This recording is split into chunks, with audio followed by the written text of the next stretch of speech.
Hello everybody and welcome back to my channel. Before we get into this week's case, I have an announcement to make. I've been invited to be a part of a film that's being written, produced, and directed by a friend of mine. His name's Stephen Miller, and he also has a partner who's also writing and producing the film named Scott Fitzgerald. I worked with Steve, actually both Nev and I did work with Steve years ago on a sort of choose your own adventure zombie movie that was called Aftermath. And I will actually put the link to the Aftermath movie, the completed project, if you want to look at it. It's not too long, and there's some outtakes at the end that are pretty funny.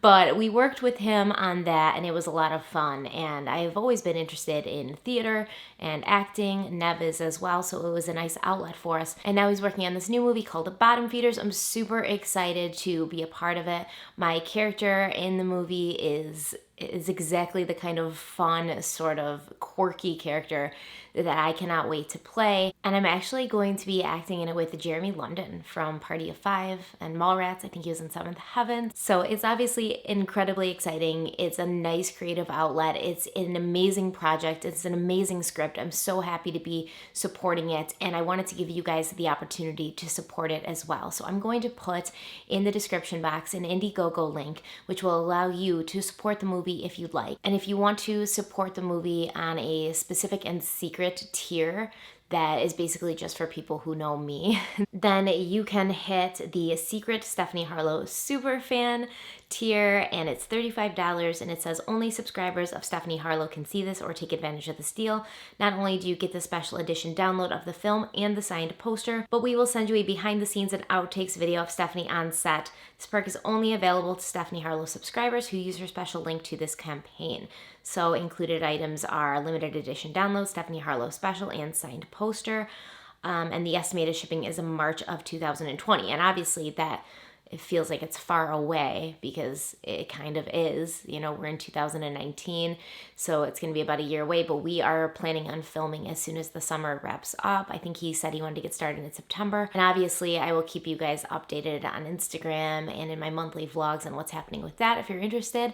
But the link is there if you want to take advantage of it. The link is there if you want to support. You obviously do not have to. I would never, ever, ever make you guys feel obligated to do that. But in their own words, Steve and Scott are pushing 40 and basically trying to achieve something that they've been wanting to do all their lives, and they kind of feel like this is the time to do it. So I always like to support the arts. I like to support people going after their dreams. So many people have been supportive of me going after my dream to do this and be with you guys, so I want to pay it forward.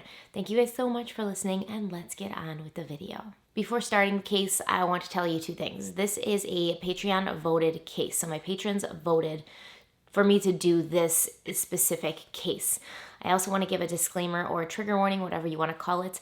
This case does involve horrific crimes against children.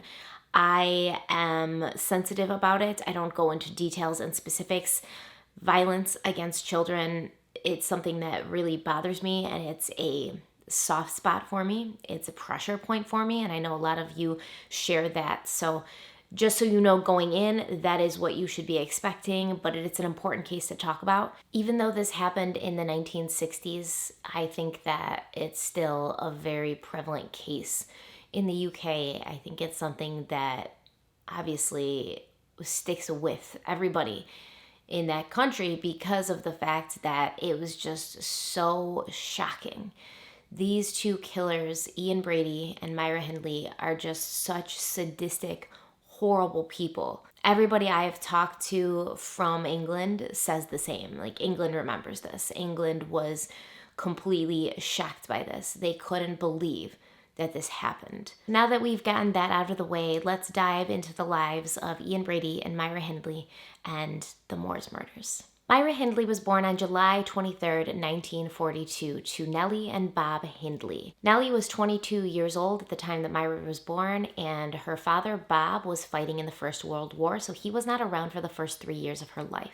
Myra's grandmother, Ellen, who she just called Gran, helped to raise Myra for the first 3 years of her life while her father was gone. And Nellie moved in with Ellen, and they all kind of lived there until Bob got back from the war.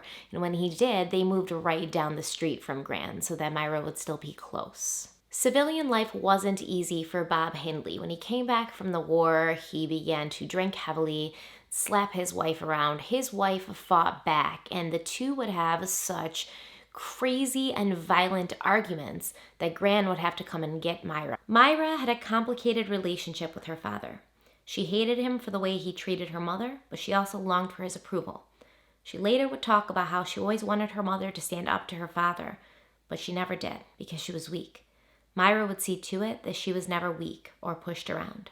Her younger sister Maureen was born on August 21st, 1946, and Myra moved in with Gran, which pleased Myra. Her grandmother gave her whatever she wanted, and she didn't have to deal with the daily conflict at home between her parents. When Myra was 5, she began school at Peacock Street Primary, a short 3-minute walk from her home. From a young age, it was clear that Myra was able to hold her own against the other kids. Her father was a championship boxer in the Army, and he taught her to fight back if she was getting bullied or pushed around. She had once gone to him for pointers on how to defend herself if there was kids who were picking on her.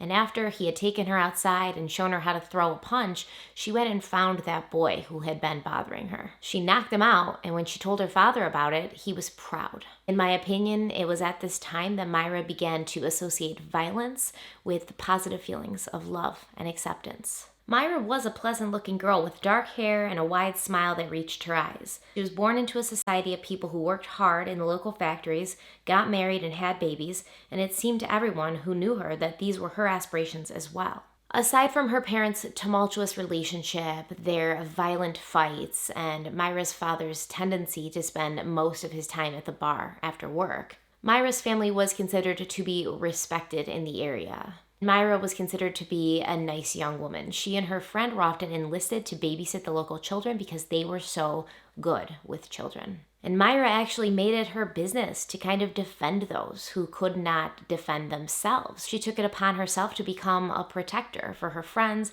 for the local children, for kids who were smaller than her and were getting picked on. She loved reading and writing, and she was very good at both from a young age. Her favorite book was The Secret Garden, and I mean, isn't it everybody's favorite book if you're a girl and you're young? I know it was my all-time favorite book, that and The Little Princess. I read them over and over and over again. One of the essays that she wrote for school was so good that it was bound and put in the school's library. Despite this, she left school at the age of 15, shortly after a close friend of hers, Michael Higgins, had died when drowning in a reservoir. She obviously struggled with feelings of guilt about this. There are reports that he had asked her to come swimming with him that day, and she figured, being the protector that she was, if she'd been there with him when it all happened, she could have saved him. A lot of people who are familiar with this case think that Myra was a good person until she met Ian, and that he sort of corrupted her. I disagree. I think Myra had issues since the very beginning. When she was 15 and she dropped out of school, she got a job at a catalog company as a temp. And her coworkers said that when she first started, she came in and was crying because she'd lost her paycheck. And they all liked her and felt bad for her, so they pulled their money together to reimburse her. Everybody was kind of a little bit agitated when not long after she came in and said she'd lost her paycheck again because they knew that she was lying. During the same time as well, she dyed her naturally brown hair a bleached blonde for a more dramatic look, and she never went back after that. She started wearing heavy eye makeup and putting her hair in a really bouffant, kind of teased and high style.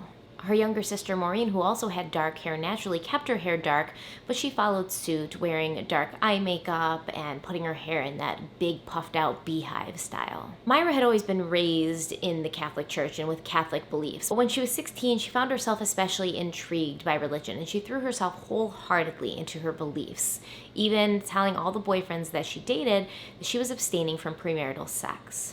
Over the next few years, she bounced from job to job, and when she was 18 years old, her steady boyfriend at the time proposed to her, and she happily accepted. But when she told her mother was not so happy about the situation. Nellie thought it was a bad idea that Myra would marry her first serious boyfriend, that she should experience life while she was still young.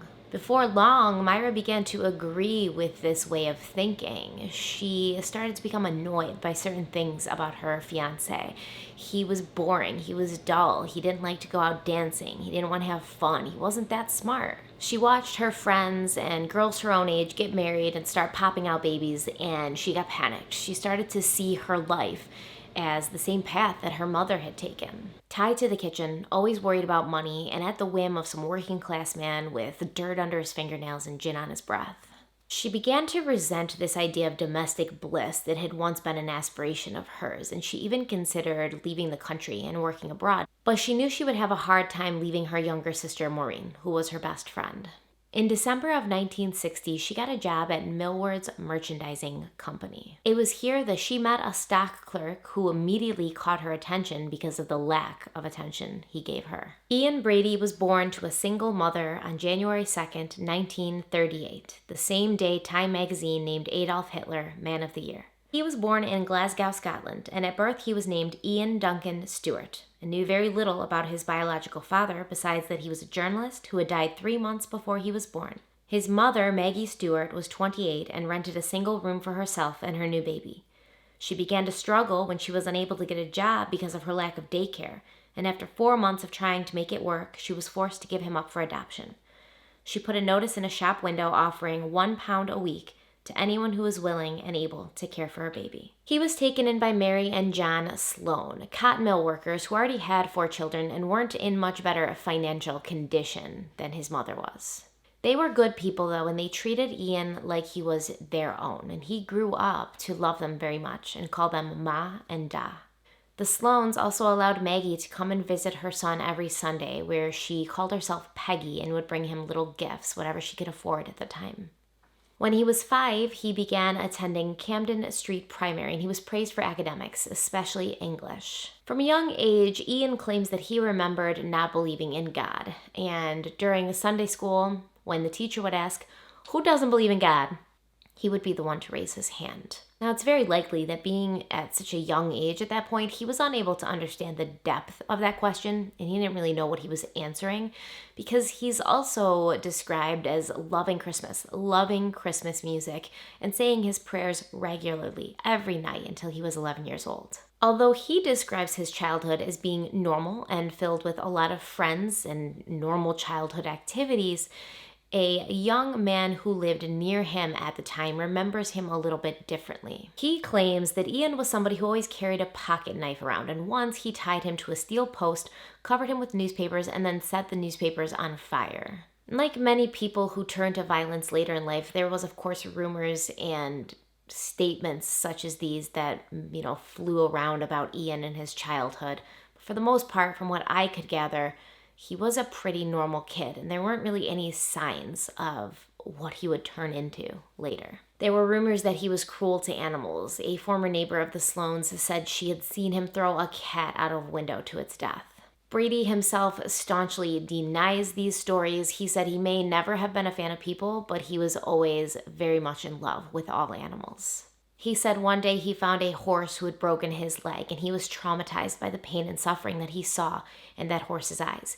And another time he was at the zoo and he saw a boy teasing a tiger through the bars, and he promptly knocked him out. When his family got a black and tan Cocker Spaniel named Sheila, Ian and Sheila were inseparable. And the conclusion of the movie, King Kong, when the ape falls to his death after making sure that the lead actress is safe, it brought Ian to tears every single time. I think it's really common when people go on to do bad things to search for a sign that they were rotten since the beginning. But with Ian Brady, there wasn't a lot in his childhood to suggest the kind of path that he would take, the kind of person he would become.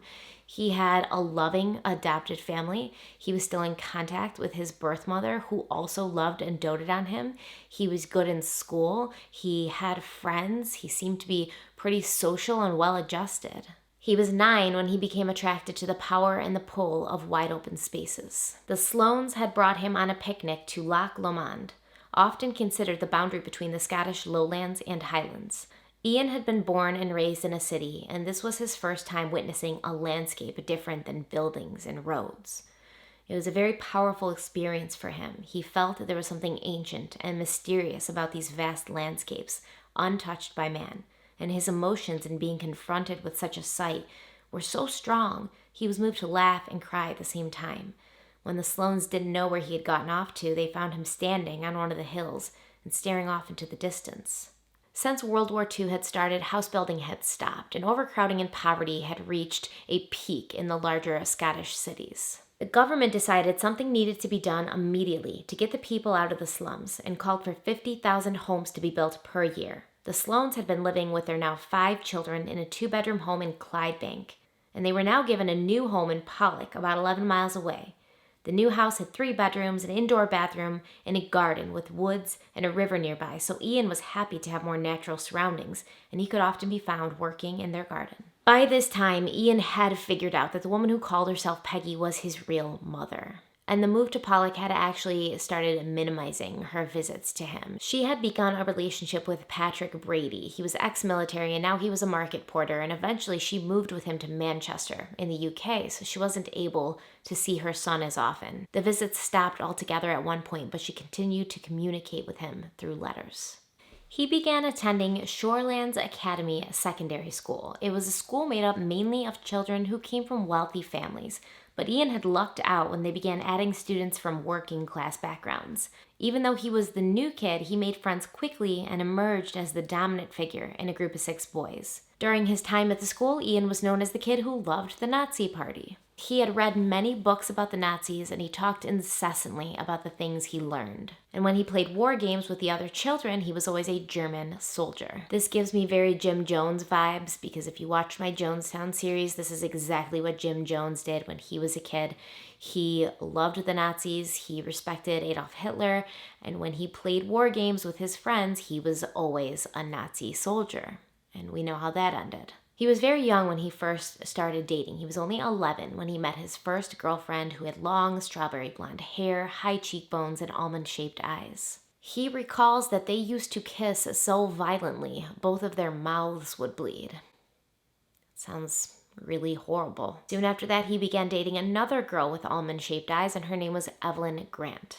Ian Brady claims that there was an understated craziness to Evelyn that he was attracted to. He was just insanely drawn to her, and even though they had a romantic relationship, a hand-holding and the like, it was pretty much chaste. He wanted to keep Evelyn untouched. He said she represented something for him that was pure and innocent, but he then began to date another girl named Birdie, who wasn't from his school. With Birdie, he was able to explore his sexual desires, and allegedly they were both bisexual, so they would often go out and find another boy or girl to bring in on their exploits. And then something happened to Ian Brady that he would never forget, something that caused what he called the first major change in me. When he was 12, Sheila became sick, and Ian hovered over her, wrapping her in blankets and laying with her, stroking her fur, and whispering prayers into the abyss, making deals with God that if he would only let Sheila live, Ian would do whatever he wanted. One day he left the house to go to the movies, and when he got back, he noticed his mother had been crying. He ran into the living room to find his dog, who had been laying on the chair and sleeping when he'd left. She wasn't there, and he knew what had happened. He angrily left the house, crying, just aimlessly walking the streets. And after that, he decided that there was no God. He said, quote, "Sheila was dead. Everything in the world would die. My grief was mollified. Now I knew that I too would die like Sheila. There were no limits now. There were no restraints on contempt." And he claims he walked back home, reborn. The realization of one's own inevitable death is called mortality salience. And when this happens in a young child who may not have the developed brain capacity yet to handle or understand such a revelation, it can be very traumatic and have long-lasting effects. Personally, I've always struggled with this, the thought that I will die one day. It brings me great anxiety. It has kept me up at night before. It's something that I live with every day, so I understand how difficult and life-changing and life-altering that realization can be for somebody. But for Ian Brady, it almost seems like it gave him the opposite feeling. He didn't feel anxious. He didn't feel scared. He felt almost like a peace and a sense of control. If he was going to die one day anyways, why did anything matter? Like, he knew what was going to happen. And so nothing mattered because One day he'd be gone, and the world would keep going on as it was without him, as if he'd never been there. Despite being given opportunities to live in a more well-off area and attend a better school, Ian turned to petty crime. He ended up in juvenile court in 1951 when he was just 13 years old. He and his group of friends had started committing robberies. It started off small. They would, steal money from their teacher to buy cigarettes or just swipe food off the shelves at the stores. But eventually they began breaking into people's houses and they got caught. The court decided that the boys all came from families of good character, so they just got probation and were told to never do it again. The warning did not deter Ian from committing more robberies, and he found himself back in juvenile court only a year later, where he was given more probation. And Brady began to realize that a change would come over him every autumn. As the air turned cooler and crisper, and leaves began to drift down from the trees, Ian would feel a sense of emptiness settle into him. He would feel depressed and forgetful, and find that entire days and weeks were becoming blank spots in his memory. During this time, he heard through school gossip that one of his classmates had turned him in, so he cornered this kid in the locker room. And he said when the kids saw him, he knew what was coming, and he was terrified. It gave him a new feeling, a sense of control over another human being, a thrill at having somebody just cower in front of you and be, at your mercy. And he really liked that. He ended up sexually abusing the boy on the locker room floor. The boy actually became somebody that he would see on a regular basis. And Ian would force him to put on lipstick and called him Jasmine. When he was 15, Ian left school and, like Myra, bounced around from job to job. None of these jobs, these boring, everyday, average jobs, could hold his interest. Even at a young age, he had already developed quite the ego and superiority complex. He felt he was meant for more than menial work. In his opinion, the only reason that you should be working was to make money so that you could do what you actually wanted to do. I think a lot of people feel that way, honestly. When he was 16, he was caught robbing houses again, and this time he was deported. They sent him to Manchester in England to live with his mother and stepfather. And even though he had not seen her in so long, they had kept in touch through letters, and he hadn't lost his affection for her, or vice versa. Ian fell into life with Maggie and Patrick, legally taking his stepfather's surname, Brady. Ian and Patrick got along well, and the neighbors described Ian as quiet and respectful to his parents. He basically kept to himself, but he would sometimes take trips to Scotland to see his foster family. But this copacetic life would not last long. In December, he was working at a fruit market, and he helped a truck driver steal some lead seals to be sold as scrap. And when the driver was caught, he implicated Ian in the theft. In December of 1955, he was sentenced to 2 years at a borstal called Latchmere House, which is basically a detention center for offenders under the age of 23. In January of 1956, he was transferred to Hatsfield Borstal in Yorkshire. It was a place for inmates who had a smaller criminal record, but after getting drunk and attacking a warden, he was sent to a maximum security borstal in Hull, where he spent the next 2 years. Because he was adept with numbers, he was given bookkeeping training, and he also became a student of crime. When he was 19, he was finally released, and he went back to live with his mother and stepfather, who had told all the neighbors that Ian had just gotten in with a bad crowd of boys, that they had been bad influences on him, and he really was a good kid, and everybody kind of went for that because, like I said, he was quiet, he kept to himself, he was always well-dressed and clean, he always seemed respectful to his mother, nobody really had a problem with him. He was attractive to the local girls as well, who saw him as sort of a James Dean figure, handsome with a little streak of darkness, kind of the ultimate bad boy. When the family moved to Westmoreland Street in the Longside area of Manchester, Ian became a regular at the Longside local library. This is where he discovered his favorite books, and he began to shape his theories and ideologies that would pretty much dictate what he believed and what he wanted other people to believe for the rest of his life. This is where he discovered his favorite books and began to build the theories and ideals that would shape who he became and what he would do in life. Crime and Punishment by Russian author Fyodor Dostoevsky, a novel in which the main plot involves a murder committed by the main character who struggles with a dual personality that he can never reconcile. He kills because he believes society will be better for it, and feeling that he is intelligent and stable enough to deal with the mental and physical consequences of it. Ian was also a fan of the writer the Marquis de Sade, a French nobleman, revolutionary, and philosopher who died in a mental asylum in 1814, and whose works revolved heavily around magic and the connection between sexual pleasure and violence, to put it lightly. In February of 1959, he got a job as a stock clerk at Millwards. And at this point, he pretty much flew under the radar. He showed up on time. He pretty much kept to himself when it was needed, but also interacted with everybody else when it was needed, if that makes sense. Like, he interacted with people just enough so that they wouldn't be like, that guy's kind of a loner. But he preferred to be on his own. He preferred to be in the break room during lunch, reading Mein Kampf. I'm not lying. He would read Mein Kampf in the break room at lunch by himself, eating his lunch, but he would sometimes, if it was really necessary, play card games or board games with the other employees during the lunch break. So like I said, they wouldn't think he was the odd guy who was always sitting alone in the corner reading Nazi propaganda. However, they did notice that he had a little bit of a temper. When he would lose the board games, he'd get very upset. Even though he had learned all about criminal activity while he was in the Borstals, he had planned to become a criminal when he got out and was set back into society. Those had all been put on hold. He was kind of just, like I said, flying under the radar now, trying to stay on the straight and narrow, make some money. And I think what he didn't have was somebody who was on board with him. He thought he was superior. He thought he was better than other people. And he knew or thought in his head that he could commit these crimes that were so perfect he would never get caught. And he didn't really want to do that alone. He didn't want to have all of this perfection put out into the universe and nobody would ever know that he'd done it. So I think at this point, since he was pretty much on his own and he hadn't met anybody who he could bring into his world, he wasn't going to pull the trigger on anything. And that all changed when Myra Hindley walked into the break room and spotted him. When Myra Hindley set her eyes on Ian Brady, she said there was an immediate and fatal attraction. She noticed his well-manicured and clean fingernails, which may seem like a small thing to us, but to a girl who grew up in a town of working men who always had dirty fingernails, and to her that equated somebody like her father or the boring guys that only cared about, sitting at home and not going out dancing.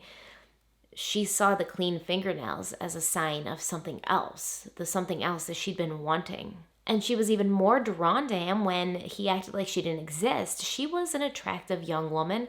She at least was somebody who stood out, which is what she wanted. She dressed in a way to make her stand out. She wore her makeup in a way to make her stand out. She bleached her hair blonde so she would stand out. And she often got, a good amount of male attention, but not from Ian. Ian pretty much didn't know she existed, or at least he acted that way. That night, she told her friends about the dark-haired, blue-eyed man she'd met at work, and she made it her mission to make him hers. She began keeping a diary that she would write about him in every day.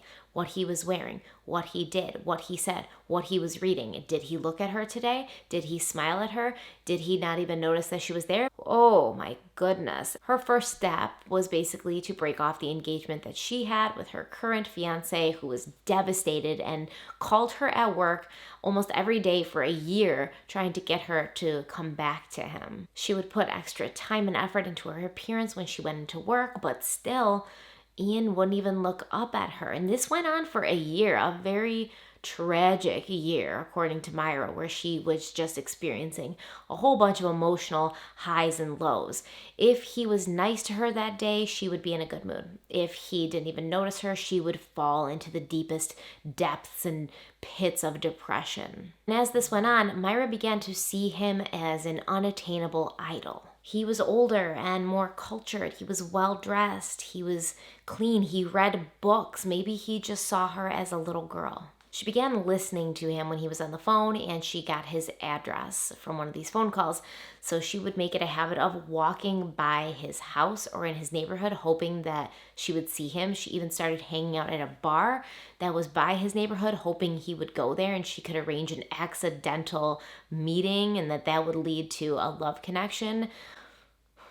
These days, we call that kind of behavior stalking, but she wrote in her diary, "I hope he loves me and that he will marry me someday." Finally, she figured out the way to his heart was through his mind. The man was always reading, and he was clearly a fan of the written word. So she went to the library and she checked out a book, The Collected Works of William Wordsworth. And when she saw that Ian was in the break room reading his book, she got her book out. She settled herself in the break room, like probably right in his eyesight, where if he looked up, she'd be right there. She was probably like this, and she was like,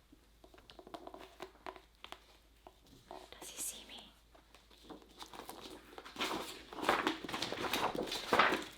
Turning the pages all loud, trying to get his attention, like, oh, Wordsworth, you are a cheeky fellow. Just trying to get his attention. It's the same thing. Like, it's stalking. It's creepy. But kind of women, we can do that stuff sometimes. I think even men do that stuff. Like, they make movies about this kind of stuff. When you have a crush or you have somebody that you're interested in, you should kind of figure out what they like and then become that person so that they're interested in you. So that's what Myra Hindley was trying to do. And it worked because men are simple creatures, lovely creatures, necessary to the world, but you guys are kind of simple and easy when it comes to that stuff. So he walked over and he was like, what are you reading? Is it good? She told him it was marvelous, and he was like, well, I might borrow it sometime. And then he went back to his book, which doesn't seem like a huge, success or a huge win for her. But she was like, oh my God, this book thing works. Feeling like she was on the right path, she brought to work another book, Songs of Innocence and Experience by William Blake. She knew, I don't know how, probably from going through his mail or his garbage, that Blake was one of Ian's favorite authors. So she once again settled herself in the break room, popped it open. Blake, you old dog. So crazy. Oh, Blake's crazy. What? William Blake was considered a forerunner of the free love movement, and Brady basically came up to her and they started chatting about this book too. And, before you knew it, the rest is history. They actually connected for the first time for real at the company Christmas party. They danced clumsily because Ian is a bad dancer and Myra was drunk. He walked her home. He wanted to come inside, but she said her grandmother was home, so she didn't think it was a good idea. So he basically asked her, do you want to keep going with the night? She said yes. He told her, meet me at this bus stop later. She went inside, freshened up, met him at a bus stop. They continued the evening riding the bus and basically bar hopping. At the end of that, he dropped her home. They shared a kiss and he left. At the end of December in 1961, Ian and Myra shared a real date. They went to a movie. They saw King of Kings with Orson Welles. He was Ian's favorite actor. Afterwards, Ian revealed to Myra what he thought about religion, how he didn't believe in it, how he didn't believe in God. And Myra, she was still a good church-going girl, but she did find herself being swayed by Ian's way of thinking. Of course she did. She pretty much pursued this guy for an entire year, built him up in her head to celebrity status. And now he's telling you, I don't think God is real and I don't believe in religion. What do you think about that? Of course, she's going to find herself persuaded to his way of thinking because he's basically on such a high pedestal to her now. After this, they did go back to her house, and that is when she claims she lost her virginity to him in a very aggressive and violent manner. Myra introduced her new boyfriend to her parents, and Myra's father, Bob, really liked him. But Myra's mother saw the same domineering and controlling personality in Ian that she saw in her own husband. Myra, who was still unknowingly seeking approval from her father, watched happily as the two chatted and caught up as if they were old friends. For the most part, Ian and Myra shared a normal relationship in the beginning. They would go to movies. They worked together, and Ian got promoted, so he was technically Myra's boss, and they started sharing an office together. Ian bought a motorbike, and he would ride over to Myra's house wearing goggles and this long trench coat. He'd leave at a suitable hours to trick the neighbors, but sneak back into her bedroom after dark, and nobody was tricked. Everybody knew it was happening, probably except Myra's grandmother. Myra told author Janie Jones that a pleasant sense of permanency had settled on their relationship. They would go for quiet rides on his motorbike through the empty streets of Manchester in the early mornings when everyone was still asleep. If it was cold or rainy, they would stay in and listen to music in front of a blazing fire while they sipped wine. They went to the movies, they shared their love of animals, spent time at the library, where Ian would walk straight to the true crime section and was best known for never saying please or thank you when he checked out books. And Ian began teaching Myra all about the Nazi Party. He gave her the nickname of Hess after Rudolf Hess, the deputy of the Nazis. They read books on how to learn German together and listened nonstop to Hitler's Inferno, a record that included a selection of Third Reich music and speeches given by Hitler. You can buy it on Amazon for $75 if anybody's interested. The two of them both had their own separate aversions to society and the people in it. They both felt superior to other people, but together it became something so much more than just feeling superior to others. They created their own little world where they began to refer to people as maggots and insects. Pretty much it was them inside their bubble, and everybody on the outside sucked and wasn't as good as they were. They would search the newspapers together for anybody who had committed any acts of cruelty or violence towards animals, and then they would go out together and basically destroy this person's property or even harm that person physically. And this was the start. This was when they started kind of going out together and committing these smaller, low-level crimes. Nobody died, but it was still, for Ian, a way to introduce Myra into his way of thinking, his way of life, to draw her into being the Bonnie to his Clyde, the way he saw it. Ian had always been a sharp dresser, something that had drawn Myra to him. He was not a messily put-together young man. He was always dressed in classic, tailored wool suits with his pant cuffs turned up in a style of a much older man, and he cut a dashing figure that hid the chaos underneath. Myra began to change her style as well to emulate a woman she knew her boyfriend was attracted to, Irma Greiser, an SS guard at Auschwitz. She adapted her style of short skirts, high boots or heels, and a leather jacket. It was a darker, more adult look, and she would carry a picture of the female Nazi in her purse to never forget who she needed to be to keep the attention of a man she had chased for over a year. Others who saw the two together didn't understand the attraction that they had for each other. The librarian in training at the local library that they went to thought that Myra, with her short skirts and her heavy makeup, looked common. In fact, I think she used the word tardy, while Ian was the epitome of a well-bred man, and she didn't see what Ian really saw in Myra. Maureen began to notice the changes in her sister. Myra had once written in her journal or her diary that she hoped Ian would fall in love with her and marry her. But now, all of a sudden, these ideas of domestic bliss were completely gone from her point of view. Brady had completely different ideas about marriage. He knew there was no way he was going to walk into a death trap of marriage and respectability, and Myra, seeing that this was the only way she was going to be with him, went along with his counterculture ideology. According to Maureen, Myra had once been a girl who enjoyed being around children and was trusted by the neighbors with their children. Now she claimed to despise children, and she also abandoned her religious beliefs in exchange for Ian's atheist ones. And according to Myra, she went along with Ian on more than just ideas about marriage and religion. She was allegedly a virgin when she met him. He took her virginity. He was older than her. He was more experienced than her, so she let him take the lead in their behind closed doors activities. Their intimate time together progressively went from experimental to violent and depraved. Myra claims that she was excited by these escapades, that he awoke something inside of her she didn't know was there. And even though she wasn't always on board for everything he wanted to do, she went along with it to please him and to keep him happy. This would become a pattern in their relationship. Brady took Myra to the English moors, where they would lay together drinking wine from a bottle that had been chilled in a mountain stream, and made plans together to rob a bank or a store. Ian wanted to show Myra the beauty and the magic of the moors. He had always been drawn to wide open spaces like these, and what better place to become partners in crime than in the presence of such majesty? Myra described these days spent on the moors, languid and at peace, with such a contrast to the other side of him, the violent and angry side. The one problem with their plan was, in order to rob a store or a bank or something, you had to have a getaway car, and neither one of them owned a car or had a driver's license, so Myra had to get her driver's license. And she tried and took the test and failed 3 times. And at this point, while they're talking about, criminal activities and being criminals and, going out and robbing something, I'm not sure if she knew where this would lead eventually. Maybe she thought just talking about robbing a store or a bank was exciting enough to get them through. And it was just something they were doing. Maybe they were play acting or pretending.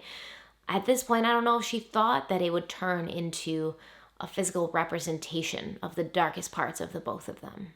The tone of their talks turned from robbery to murder when Ian gave her a book to read called Compulsion. Compulsion was a novel written by Myra Hindley, a Jewish American who wrote the story based on the real-life events of the Loeb-Leopold case, which took place in the 1920s. Two wealthy University of Chicago students kidnapped and murdered a 14-year-old boy because they believed themselves to be intellectually superior and capable of committing and getting away with the perfect crime. They spent 7 months planning the murder and decided on their victim, the second cousin of Richard Loeb, Bobby Franks. The police found a pair of prescription glasses near the boy's body, which they eventually tracked to Nathan Leopold. After Myra read it, Ian asked her what she thought, and she said, "It's horrible, but why did you want me to read it?" And according to her, Ian said, "Because I want to do this. I want to commit the perfect murder. Just like this. The only difference is we won't get caught." He needed her help because she was a woman, and children felt more at ease with women. Kids' parents were always telling them, like, don't get into a car with a stranger who's going to give you candy, but typically when they were talking about the stranger, they were painting the picture of a man, somebody who might try to hurt a child. But a woman, women who are pregnant and carry children and give birth, who are mothers, they would never hurt a child. Children would trust her, and they would willingly go with them. They were still going to the morgues regularly at this point, but now it was in practice and preparation to carry and bury a body there. Ian would tell Myra to go completely limp so that he could practice carrying a dead body across the sometimes rocky and rough terrain of the moors. And she would do it. She would let him carry her around, pretending to be a dead body, knowing why he wanted her to pretend to be a dead body. And she says at this point he had taught her to flip a switch inside of her, to just turn it off. Turn off her emotions, separate herself, who she knew or believed she was, from the actions she was about to commit. She was a willing and able apprentice. In June of 1963, Maureen, Myra's younger sister, also got a job at Millwards, and Maureen and Myra would talk sometimes about why Ian was still unable to say "I love you." He had never said the words "I love you." But Myra decided in the end that he didn't need to. If any man ever showed interest in her, Ian would try to knock him out. So that's what really mattered. Actions speak louder than words. And the next month, on July 12th, 1963, Ian and Myra decided it was time to do what they'd been planning to do for so long. When they got out of work that evening, they went to Myra's grandmother's house on Wardle Avenue to prepare to find their victim for that night. Before they left, Ian counted all the buttons on his clothes and Myra's clothes. He wasn't going to have any eyeglasses fiasco happening and ruining his perfect murder, so he would make sure that they left with as many buttons as they went in with. At that same time, not far away on Weil Street, 16-year-old Pauline Reade was getting ready to go to a dance. Pauline was worried her parents weren't going to let her go to the dance that night because she'd called her friends on her way home from her job at the confectioner's shop and asked them if they were going, and they had all said they weren't going to be able to go because their parents had just recently found out that alcohol was being served at this dance, which was held at the local club. Pauline had been looking forward to the dance. She had dressed in a pink dress, powder blue coat, white gloves, and new white shoes, and was wearing a locket that her mother had let her use for the evening. And even though her parents didn't want her to attend alone, in the end they relented, and she set out from her home a few minutes past 8 p.m. A few of Pauline's friends, including her best friend Pat, had heard she was going to be going to the dance, and they didn't believe it. They didn't think that their shy and timid friend would be attending a dance alone, so they ran outside to see if they could see her walk past.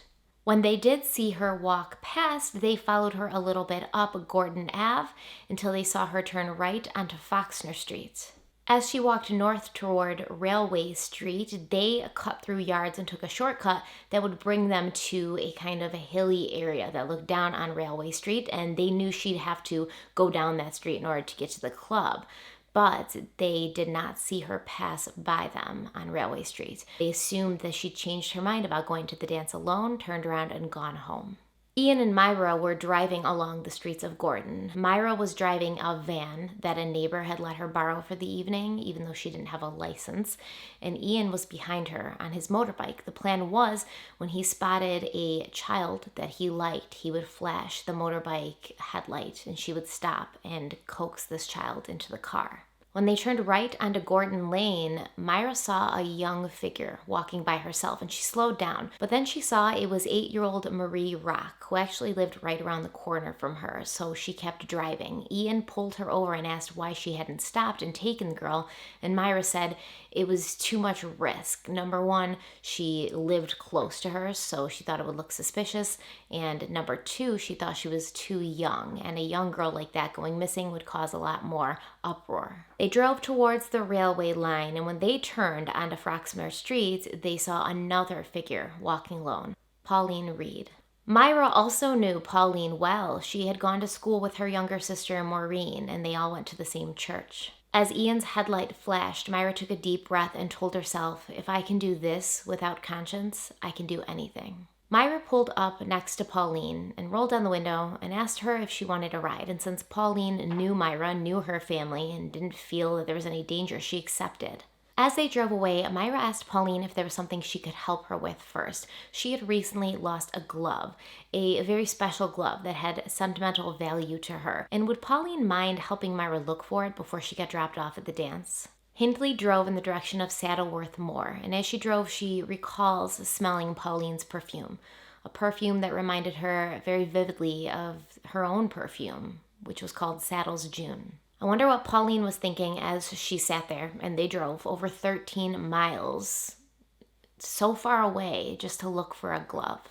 Myra was so nervous and she was gripping the steering wheel so tightly that Pauline even asked her if she was okay. Once they got to the moor and they got out, Ian, who had overtaken them, was already there waiting, and he said he was there to help look for the glove. Myra claims that she watched Ian and Pauline walk away onto the moor, and she got back into the van, and she doesn't know what happened next, or at least she wasn't present for it.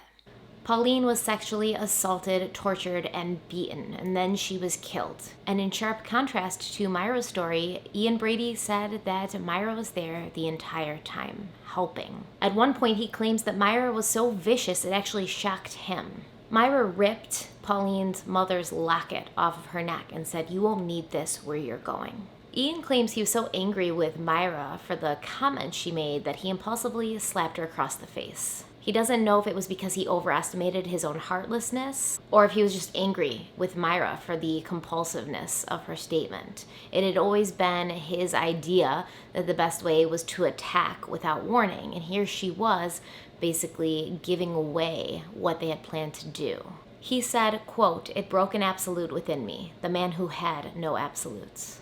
Since their stories differ so greatly, we will never actually know what happened. Myra also claims that she wasn't even there when Ian buried Pauline's body, but Ian said she was, and she helped. He said she guarded Pauline's body and looked out to make sure nobody was coming while he dug a makeshift grave.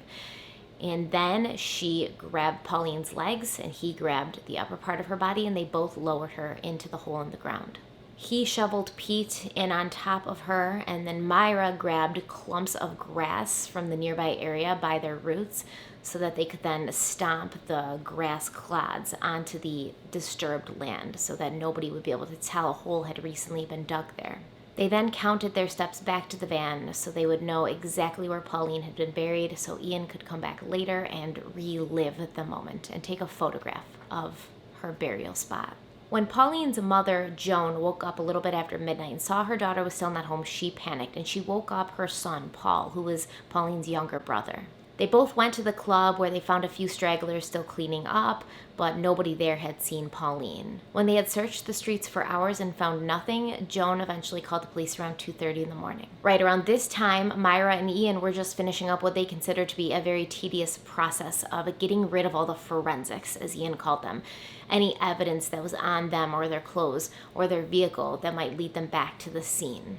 They burned all the clothes they wore that evening and meticulously cleaned the van with a sponge and hot water. They had sex and then decided to share a bottle of wine by the fire to reflect on the events of that evening. They fell asleep in each other's arms, lulled by the alcohol and the soft flickering flames of the fire, and if either of them had bad dreams or a crisis of conscience that night, neither of them admitted it. They both recall having a similar feeling, that they were no longer part of the world and they were forever bonded together with the blood of their victim. The next day, they planned to go to the River Irwell to throw a knife in that they had used during Pauline's murder. And Myra also confessed something to Ian that made him very upset. She said that 4 half-crowns had fallen out of Pauline's pocket, and she had picked them up and taken them home, and she'd completely forgotten about it. And this made him furious because this got in the way of his perfect crime. They were going to leave nothing of themselves there, and they were going to bring back with them nothing of the victims. That way there was no connection between them and Pauline Reade. Myra also had kept the locket she'd ripped off of Pauline's neck. Now, once again, we have a discrepancy here. Myra says she never touched the locket. Myra says she never touched that money, that it was Ian who did those things. Either way, they had to spend the money and get rid of it. So they bought chocolate and cigarettes with it. And they buried the locket at Alt Hill. Then they went to the movies. An orchestral piece from the soundtrack of the movie they saw, The Legion's Last Patrol, became the soundtrack of Pauline's death.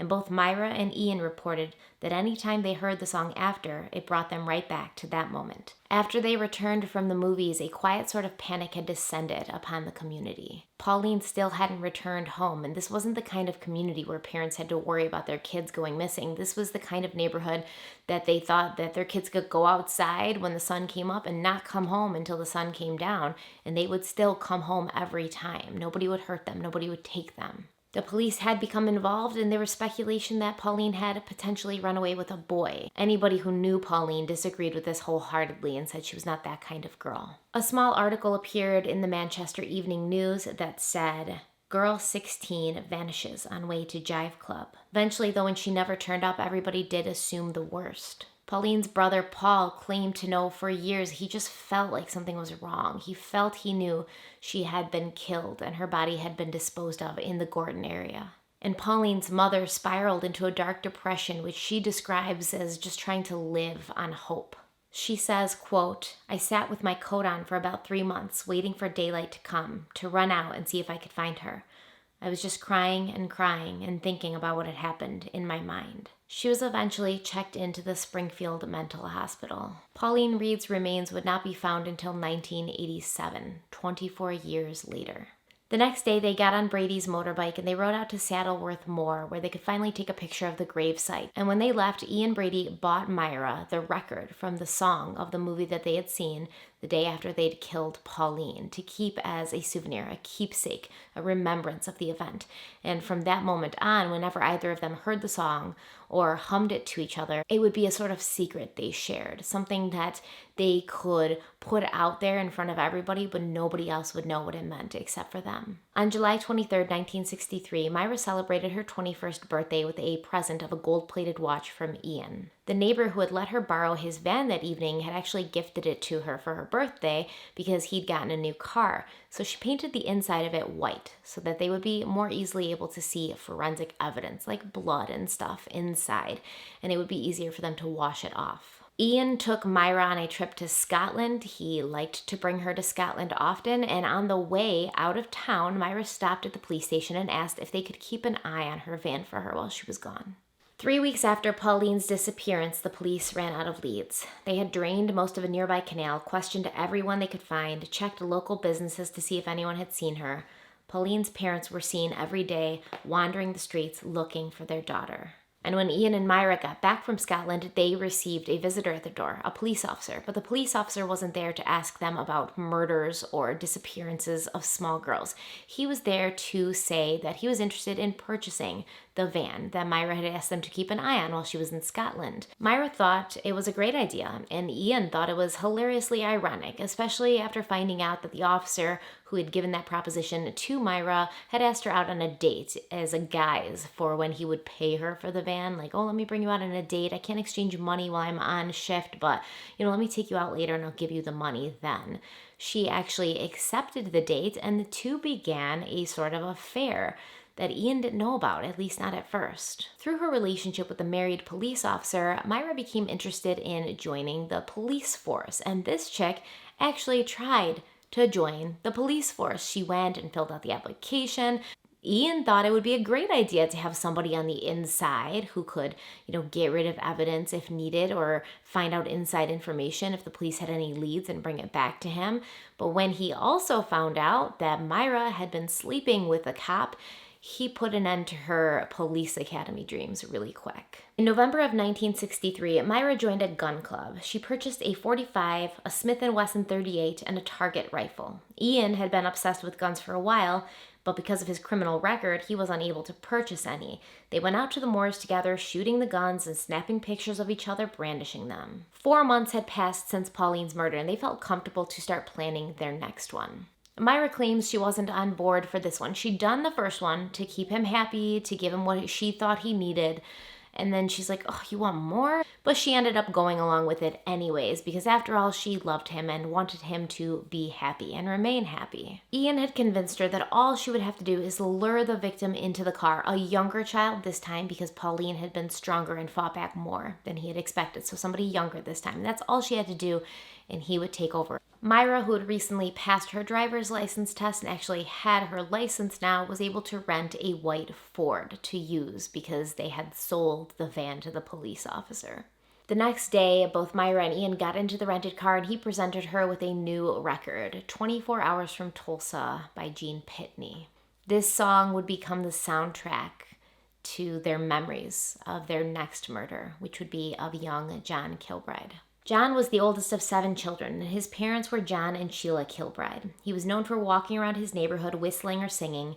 He had a wide, gap-toothed grin that would make the angriest person smile back, and he was an avid movie watcher, often being found at the local cinema. He was a good boy who was a helping hand to his ill grandmother who lived nearby, and he attended church services regularly and without complaint. On this Saturday, he had started out the day by picking up some groceries for his grandmother, and then he and 3 of his friends, who were all named John, went to the movies to see The Moguls. When the movie let out at 5, they wandered over to the nearby market to see if they could earn some extra money helping out the vendors. When they got there, they spread out, and John was last seen by his friends at 5:30. Ian and Myra drove to Ashton-under-Lyne, a town with a popular outdoor market. The market was bustling on this Saturday afternoon, and they felt they would be able to pick out a child without being noticed. Before they got out of the car, Myra put on a black wig and a headscarf. This was the same black wig she'd been wearing when she purchased some things from a hardware store recently. Before long, Ian Brady had spotted a young boy who appeared to be alone, and he led Myra to the spot where John Kilbride sat on a wall eating cookies out of a bag. John had just sat down to enjoy the snack when Myra approached him and commented that he was too young to be out so late by himself. Ian and Myra began chatting with him, telling him about their own fake children that they would be worried about if they were out alone, and they offered to drop him home, which he accepted. He jumped down from the wall and followed them to their rented car. They played the same game with him that they'd played with Pauline, the glove, the special glove that had, sentimental value. And would John help them find it? It was really important to Myra. He was a helpful boy, like I already said. So he agreed to do it. When they got to the moor, it was pretty clear that John was nervous, but he followed Ian out onto the moor anyways. And Myra says as she watched the 2 of them go, he looked so little compared to Ian. He looked like a little lamb just being led to the slaughter. Once again, we have 2 versions of the story. Myra claims that she left the moors. This was a predetermined plan. She parked at some parking lot right outside and waited 30 minutes before going back. Ian claims she was with them the whole time and even helped to restrain little John Kilbride as he was being attacked, sexually assaulted, and murdered. Little John Kilbride, the boy who had brought so much joy to his family and his neighbors simply with his cheerful attitude and his big smile, his life was ended by Ian Brady and Myra Hindley, but they buried him on the moors as well by a little brook. It would be almost 2 years before his body was discovered. Ian and Myra went home. They burned their clothes. They also burned a shoe that had fallen off of John Kilbride, and Ian had only noticed it once John had already been buried. They wiped down the car, and Myra returned it to Warren's Auto. And when it was returned, the person who took it in said it was filthy. It was absolutely dirty. It looked like it had been driven through a plowed field. That night, Ian and Myra shared 3 bottles of wine by the fire, while John Kilbride's mother sat up and worried about why he had not come home yet. She assumed he was still at the movies because he loved the movies, and sometimes he would stay and watch another movie or even the same movie again. But at 9 p.m. she checked and he was not at the cinema. John's brother, Danny, who shared a room with him, started knocking on people's doors to see if anybody had seen John, and they hadn't. And I mean, I know this feeling so well. When Aiden's outside playing in the summer, he's outside for hours sometimes playing with the neighborhood kids, and he'll tell me he's someplace, and then at dinner I go to get him, and they say that he hasn't been there in hours, and then I freak out, and I'm like running from door to door, just banging on people's doors, seeing if they've seen him. It's that feeling of absolute panic that has your mind running and immediately thinking the worst. Finally, I find him and I hug him really tightly before yelling at him, "Don't ever do that again." But John's family, John's parents, would not have that feeling, that mixed feeling of relief and anger at having felt like something happened to their son and finding out that he was safe. They were left to live with the first feeling, that feeling of soul-gripping fear that starts in your stomach and radiates outwards until it's taken over your entire body, heart, and mind. Sheila Kilbride still prepared John's dinner for him every night, holding on to the same hope as Pauline Reade's mother, wearing her coat for months. He might come home. The day before John Kilbride had disappeared, JFK had been assassinated. So some of the news coverage of John Kilbride got lost in the shuffle amongst the JFK news coverage. But in John Kilbride's hometown, a search was underway. Police questioned his friends, who said the last time they had seen him was when he was standing by a large salvage bin. So they checked that salvage bin, every inch of it, to see if maybe he'd accidentally fallen in or been thrown in. The police even enlisted the help of psychic Annie Lansley, who lived in Ashton-under-Lyne. She reported that she saw John's resting place as somewhere down a slope with the skyline completely barren and not one tree in sight, a main road on the right, and quite near a stream. Her description of where John had been laid to rest was extremely accurate, eerily accurate. But when Brady was asked about this later, he dismissed any psychic abilities, only saying that if she had continued to get any of the other locations for the other children they would take right in the future, she would find herself in a similar situation as the victims. On December 6th, a newspaper reported that the search for John Kilbride was the biggest search put together ever in that area. And Myra and Ian became worried when they saw the police were using sniffer dogs and checking in areas very near the moors. And in a very sad turn, Patrick Kilbride, John's father, became the prime suspect. He was questioned and brought to the station multiple times, so many times that it started to get around town that he may have been responsible for John's disappearance. He got into a fight at a bar one night when someone said much of the same to him. When something happens to a child, it's usually the person or a person who is closest to them or close to them. And in this society, we often have the instinct to look to the parents. But when it's not the parents, we add a double dose of tragedy to an already very tragic circumstance, because now John Kilbride's father had to deal with the fact that he'd lost his son and that people were actually suspicious of him being responsible for it. On December 27th, the paper ran a story about the Kilbride's house at Christmas, showing the entire family sitting around a table with one spot empty. In February of 1964, Myra purchased her own car, an Aston van. The first trip they made with the van was to the moors with their new puppy that they called Puppet. This is when they proceeded to visit each of the graves, John's and Pauline's. And Ian took pictures of Myra and Puppet sitting by the graves, standing near the graves. At one point, Myra is actually with Puppet looking directly down at the place where John Kilbride was buried. And this is all captured on photographs.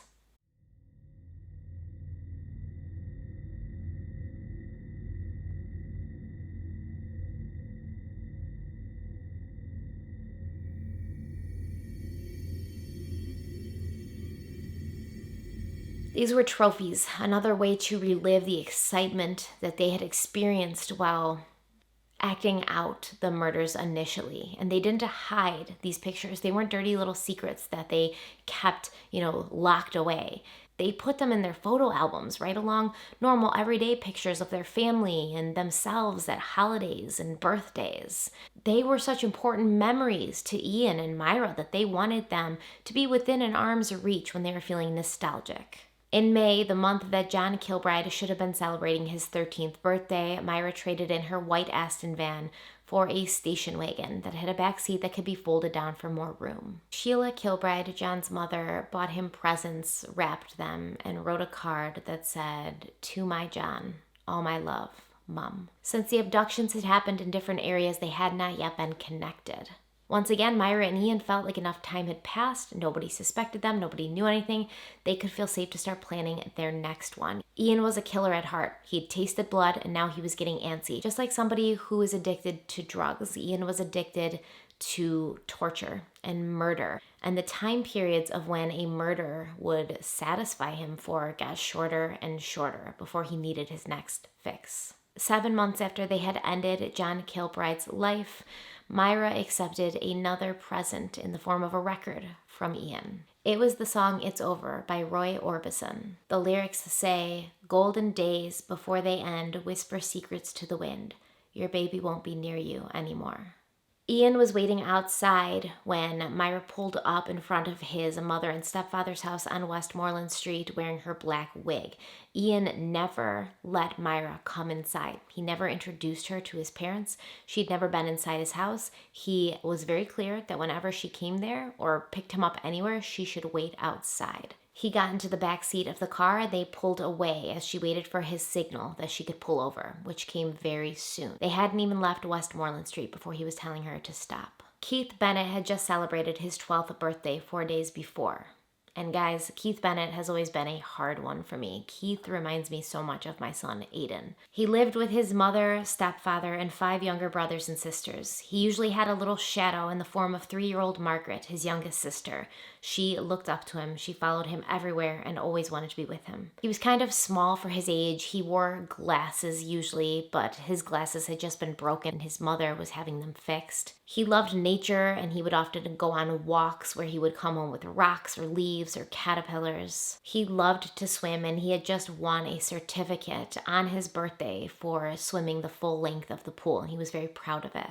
On June 16th, Keith's mother was having the kids all spend the night at their grandmother's house, which was on Morton Street, just a few streets away from Westmoreland. All the other kids had already gone there. Keith was the last one, and his mother walked him from their house to his grandmother's house. But as he was walking, he spotted some kids that he knew from school, so he ran ahead.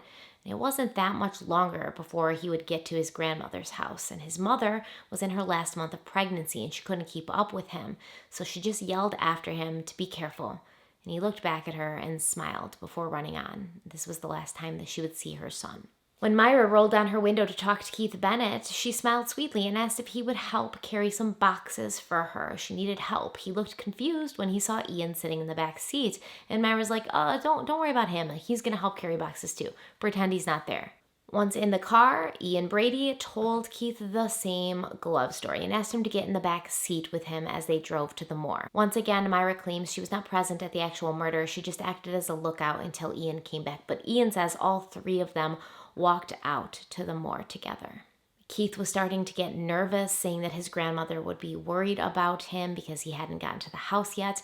And according to Ian, Myra made calming suggestions to him that they would get him there in time and it was going to be okay. They walked over to Shiny Brook, a stream that ran parallel with the road, and they began to follow the riverbed. And when they got to their destination, Ian began to whistle "When You Wish Upon a Star," which was his sign to Myra that she should now overtake the boy or attack him. This time, Ian had his camera with him. Pictures of the grave sites were not holding his interest anymore, and he snapped a picture of Keith Bennett's body before he put him into the ground. After he buried Keith, he placed a large rock on the grave in order to mark it like a headstone, Ian said. When Ian was asked where Myra was when the murder happened, he said, "A yard away from me. I couldn't keep her away. She enjoyed it." Afterwards, they went through the motions of burning their clothes, even their shoes this time, as they didn't want any shale from the moor to be stuck or found on their shoes. But this was the first night after a murder that they didn't spend the evening snuggling up next to the fire and drinking. They both went back to their respective homes and didn't see each other until the next day at work. Because of the circumstances, Keith's absence was not missed at his grandmother's house. She assumed that he had just decided to stay home, and Keith's mother assumed that he'd gotten to his grandmother's safely. Neither of them had phones, neither of them checked to see if he was still at his mother's house or if he had gotten to his grandmother's house, so nobody found out he was missing until the next morning when Keith's grandmother walked to the other kids' home, and Keith's mother said, "Where's Keith?"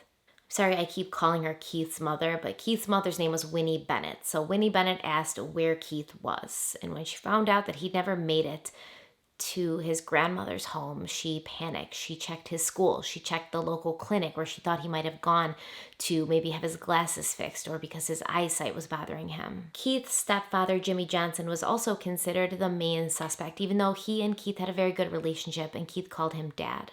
Winnie was quoted as to having told the police, "Do you think I could have stayed with my husband if I thought he had anything to do with Keith?